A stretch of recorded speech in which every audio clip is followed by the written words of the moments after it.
सुख जी बिल्कुल बिल्कुल आएंगे, सबकी तरफ आएंगे, हौसला रखिए। आशा भाई को बुलाओ जाने दो। आज सुख क्योंकि मैं तमाम दोस्तों से बार बार मिल रहा था, तसल्ली रखिए, घर की तरबियत का मुजाहरा यहाँ ना कीजिए। मैं जानता हूँ कि आप बड़े अच्छे ग्राउंड से आए जी। सुभान अल्लाह। देखिए मालूम पड़ रहा है ना कि ये वाले कितने माशाल्लाह सलीके से बैठे हुए, पता लग रहा है कि अंदाजा यहाँ और का क्राउड है, वो तो कानपुर का लग रहा है। ये कौन सा शहर? उमर नजमी, उमर नजमी। फिरोजाबाद। नहीं, फिरोजाबाद से हमारे हाशिम भाई और शेर कृष्ण के महाराज बराए मेहरबानी खामोशी बरकरार रखिएगा। आज सुबह की मैं आपको एक छोटी सी बात बताता हूँ। मैंने सुबह जिस वक्त तमाम शायरों से मुलाकातें चल रही थी और उनसे मैं पूछ रहा था, उनके शेर सुन रहा था, तवज्जो नहीं है भाई, बात समझ नहीं आई कि एक ही हादसा तो है और वो ये कि आज तक बात नहीं कही गई, बात नहीं सुनी गई। सुन लो ना यार। तो हुआ ये कि मैंने उनसे कहा कि मैंने हेमंत पांडे जी से मिलना है। रेहान भाई ने कहा कि बेटा ना मिलो। लेकिन क्यों, ऐसी क्या बात होगी, क्यों ना मिलो? उन्होंने कहा छोड़ो तुम रहने दो। मैंने मोहसिन को फोन किया कि यार वो हेमंत जी से मिलना है। उन्होंने कहा छोड़ो रहने दो ना। अब तजस्सुस और बढ़ गया कि यार खुदा ये मसला क्या है, सब रोक क्यों रहे मुझे हेमंत से मिलने के लिए। फिर उसके बाद शाजिया जी से कुछ उन्होंने भी यही कहा। मैं होटल की लॉबी में गया, उनका कमरा नंबर खंगाला और जब उनके कमरे में दाखिल हुआ, उन्होंने मेरा चेहरा देखते ही एक जुमला कहा और मुझे समझ में आ गया मुझे रोक क्यों रहे थे। वो कहते हैं कि चंबल के डकैतों से बच सकते हो पर कानपुर के बकेतों से नहीं।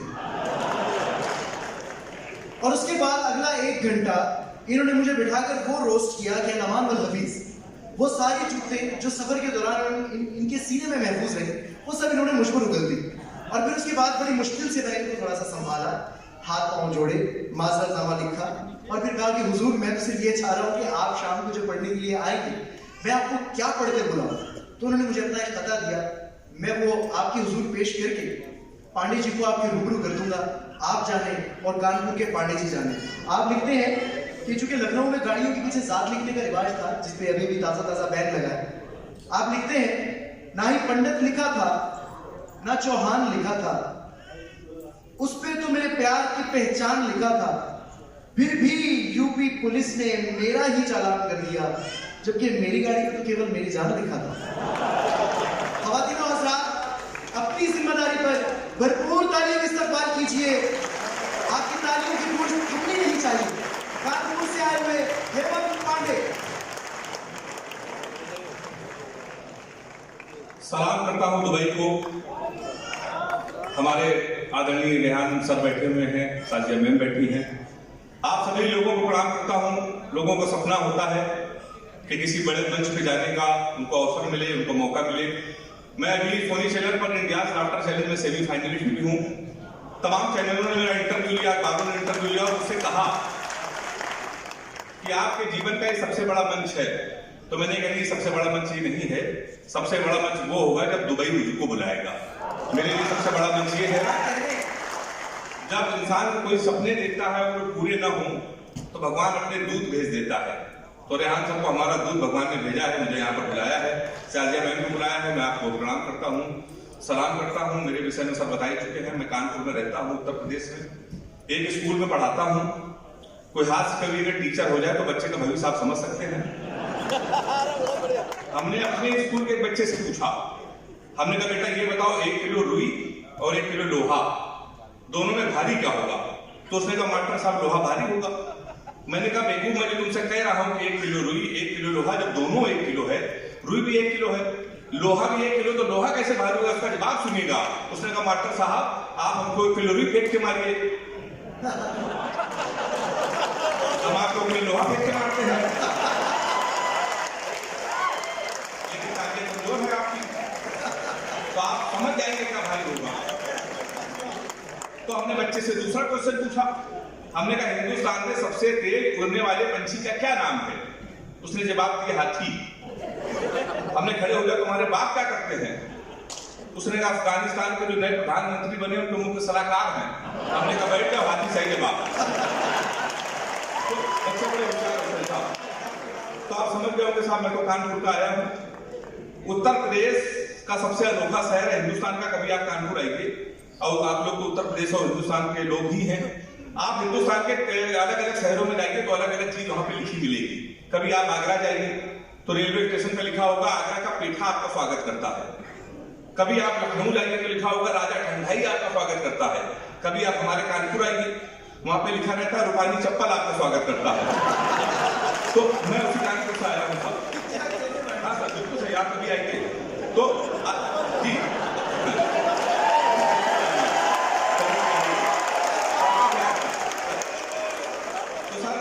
अद्भुत शहर है हमारा, इतने अद्भुत लोग आपको मिल जाते हैं। मैंने सर रेहान सर जीवन का सबसे बड़ा पाप ये कर दिया कि कानपुर के लड़के से टाइम पूछ लिया। मैं हरियाणा के कभी शहर से लौटा तो कानपुर हमारी घड़ी खराब, हमने कहा भाई सर टाइम क्या हो रहा है? तो हमसे कह रहे गुरु ऐसा तुरंत निकल लो, टाइम बहुत खराब और तुम्हारा टाइम भी खराब हो जाएगा। हमने कहा यार टाइम खराब है, टाइम ना बताओ, ये तो बता दो तुम्हारा मूड क्यों खराब है? तो कहने लगा एक लड़की से हमने कहा बड़ी कमजोर हो गई, कुछ खाया कर। वो हमारा 50,000 रुपए खा गई। तुम साले हमसे टाइम पूछ रहे हो, यहाँ से तुरंत चले जाओ, हमारा मूड बहुत खराब है। तुमने कहा मूड क्यों खराब है?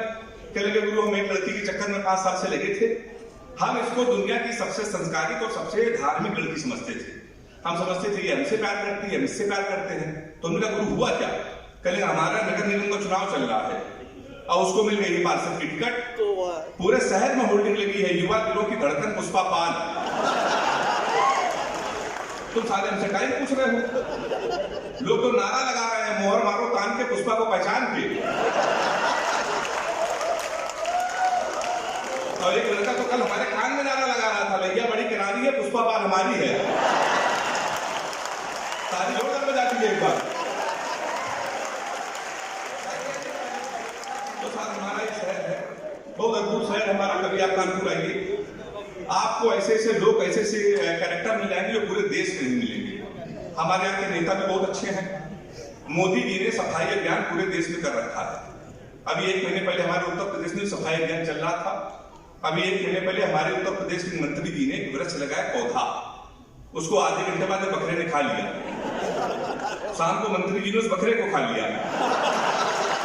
तो मैं उसी उत्तर प्रदेश कानपुर से साहब आया हूँ। इतने अद्भुत लोग आपको मिलेंगे कि मैं आपको बता नहीं सकता हूँ। एक तो सर सुबह 7 बजे यादव जी हमारे पास आकर, यादव जी हमारे अंकित भाई हैं, उनको मालूम उनके दोस्त है यादव, 7 बजे आ गए। कह लगे पांडे जी आप चैनलों में आते हैं, बड़े कवि हैं, हमको आशीर्वाद दे दो। तुमने कहा सुबह 7:30 बजे आए हो, किस बात का आशीर्वाद? कह लगे गुरु हमको डिस्कवरी चैनल जाना है और शेर के साथ सेल्फी लेनी है। हमने कहा शेर के साथ कोई सेल्फी लेता है? तो उसने कहा क्यों मोदी जी जा सकते हैं, मोदी जी गए थे ना, शेर के साथ वो सेल्फी ले सकते हैं तो मैं क्यों नहीं ले सकता हूँ? हमने कहा वो देश के प्रधानमंत्री हैं, पूरी व्यवस्था उनके साथ चलती है, तेरी क्या व्यवस्था है? दूसरे ने कहा पांडे जी चिंता न करो, एक क्वार्टर हमारी जेब में पड़ी है, हमको जाने दो। और वो यादव जी गए, उन्होंने शेर के साथ सेल्फी डाली।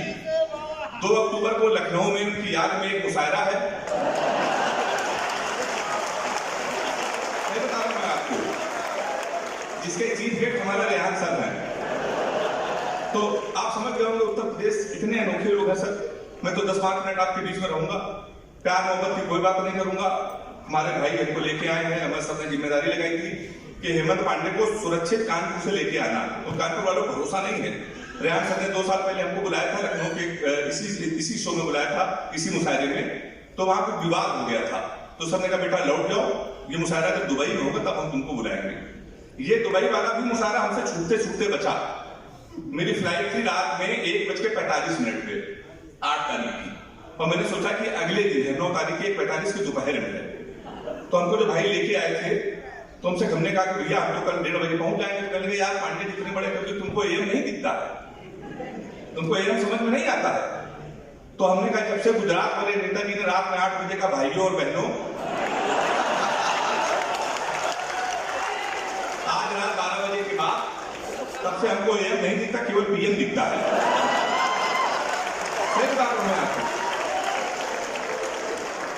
तो हमारे साथ तो ये हो जाता साहब। मैं 10-15-20 मिनट आपको कहूंगा।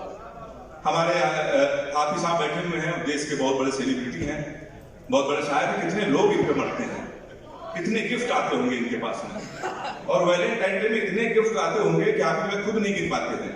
तो हमने भी एक लड़की से कहा कि अपने बॉयफ्रेंडों के लिए इतने गिफ्ट भिजवाते, हमारे यहाँ भी भिजवा दो।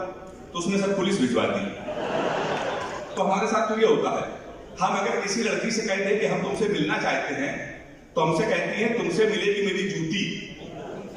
और हमारे हाथी सर कहते हैं तो सेलिब्रिटी है, तो वहां से जवाब आता है आंखें अपनी चार करेंगे, तुमसे केवल प्यार करेंगे, तुम राजा हो हीर हूं मैं, दिखने में कश्मीर हूं मैं 16 श्रृंगार लगूंगी, पूरी कुतुब मीनार लगूंगी, द्वार हमारे खुले हुए हैं, द्वार हमारे खुले हुए हैं, तो जो मन में हो गाओ राजा, कुंडी न खटकाओ राजा, सीधे अंदर आओ राजा।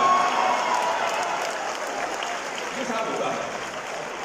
तो मैं प्यार लोगों से बहुत दूर रहता हूँ।